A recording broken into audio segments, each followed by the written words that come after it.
Good morning, Debbie Holloway here. So glad to be back. I've missed you guys for the last 2 weeks, but many thanks to Amy Johnson and Robin McCary for filling in for me. And I've got some more really good news for you as well. Um, Candace Decker, who is a working mom, moved markets from Chicago to Florida, and sells real estate, building a team, is realizes the challenges that women have with kids. So she's going to join me. She's actually going to do one of these once a month for you, one of our women live events, simply because we want to make sure that we're addressing moms with young kids and how you manage. So just watch for Candace Decker. Don't know when she's going to be joining us, but I know she will be because I've talked to her about it. So, what do I want to talk to you about today? Did you like the title? Do you have credibility? Because I believe that nothing accelerates credibility like proof. It doesn't matter the business you're in, proof makes you credible. And proof is not, I'm the number one agent in my market. We sold 76 houses so far this year.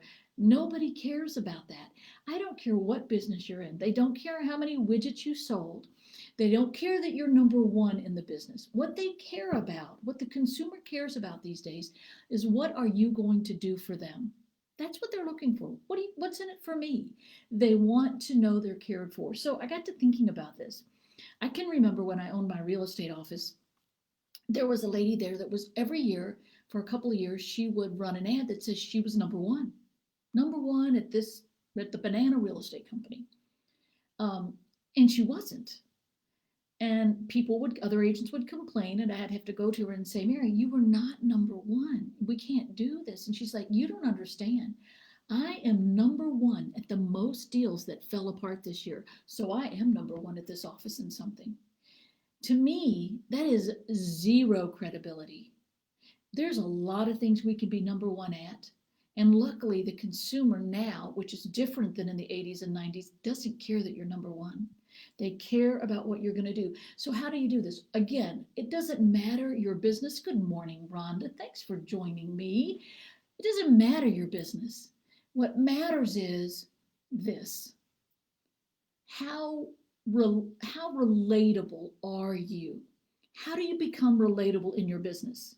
Reviews and testimonials. I absolutely believe standing in front of the house with the sold sign, people do that all the time, is great. I think you take it a step further and you videotape and you say to the buyers buying the home or the sellers selling the home, I'm just going to ask you one question, and I'd love to use this as a review. And many people say, oh, I don't know if I don't want to be on video. No problem. We'll do it, and then I'll let you watch it and see what you think. And then all you say is, answer this question. Debbie Holloway did a great job for us, and here's what she did. She found us the house. She worked hard for us. She negotiated on our behalf. She got us a great price when we sold our house. She staged it. You can write it for them. You can give them all the suggestions and simply let them then fill in the blank. Or maybe you do a couple different ones. You ask what I just gave you, and I suggest you go back and play this back and write it down.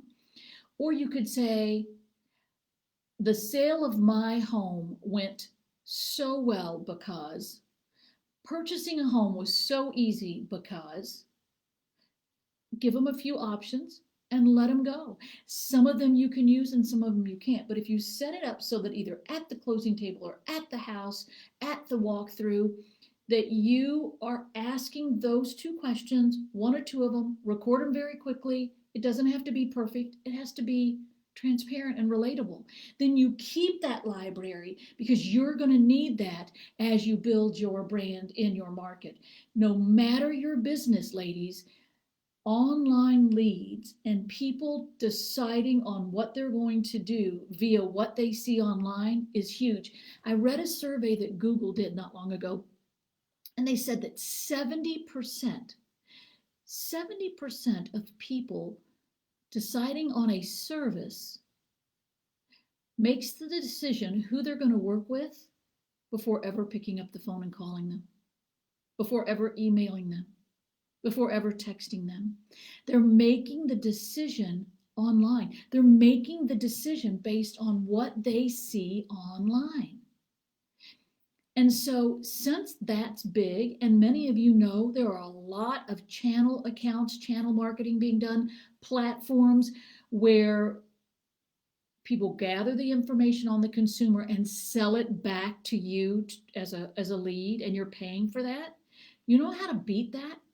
You're probably never going to beat it entirely, but what you can do is become the hyper local expert. Be the person in your community that people think of when they want to buy widgets, that people think of when they want to sell real estate, when people want to buy a house, want to buy a condo, want to get their car fixed, whatever it is you do, want to get a mortgage. They think of you because they can't think of anyone else because you're so well branded. I had a client of mine today on a coaching call who does phenomenal marketing as it is. I said, we want you to be the brand in your community. So I want you to write down for me the list of things that you will have to do to be the number one brand in your community. Because it isn't just a social media post. It isn't just a postcard you send out. It's a combination of things, and it includes community contribution. I don't mean giving them money, but how often are you seen at community events that help others? How often are your eyeballs seeing you in that community giving back? It's a whole lot. So I'm going to challenge you, ladies. I want you to think about this over the next week. And I'd love for some of you to respond here. You can direct message me. But what would go into creating yourself as the go-to brand in your community, whatever your business is? Because we've got people that are watching this now that don't sell real estate, that don't do mortgages, but they do things that are tied into the real estate industry. I challenge you. This is, I think, one of the most important messages I've done all year. If you want to set yourself apart going into next year and release some of the tension of what we pay for leads that we should already be getting, you've got to brand yourself in your community. So make that list. As a coach, I could tell you, but I'd rather work with you. Look at what you're doing now to brand yourself and ask yourself, what else could I do? If you have a coach, work with them on it. Send it to me. Have your coach reach out to me. You have to understand the value of being the go-to brand in your community. It doesn't mean you don't keep getting leads from Zillow and Realtor.com, but we all know what's happening now. In every business, leads are being sold back to us because we haven't branded ourselves in our community like we should.